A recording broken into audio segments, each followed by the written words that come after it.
Dans cet épisode, il y a une animation qui est aussi courte qu'efficace. Je parle des premiers échanges de coups entre Seiya et Shiryu. C'est vraiment une très belle séquence. Un épisode réalisé par Kazumasa Horikawa.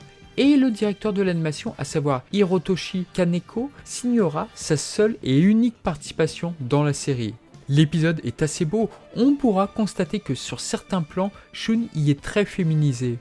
Même s'il n'est pas crédité, Eisaku Inoue animera la séquence où Shiryu utilise le Rosan Sho Ryua. Quant à la séquence où Seiya enlève la clause de Pégase, elle semble être de Shingo Araki, ainsi que d'autres plans comme celui de Saori. De manière fort naturelle, le pantalon de Shiryu lors de son entraînement est violet, rappelant l'origine de son nom. Shiryu signifie en effet dragon violet. C'est ici que nous pouvons voir pour la première fois Doko, qui est très clairement un clin d'œil à Yoda dans Star Wars. La mise en avant de l'entraînement de Shiryu permet d'humaniser le sein du dragon, en plus de lui adjoindre un personnage féminin.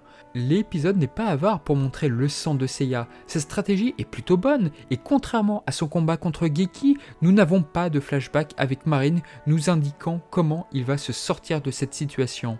Shiryu enlève sa clause, Seiya sera son seul adversaire à suivre le mouvement. On se rend compte qu'au début de la série, les réalisateurs mettaient l'accent sur les formes totémiques des protagonistes. Ici, le Pégase et le dragon sont très bien mis en avant sur la toute fin de l'épisode.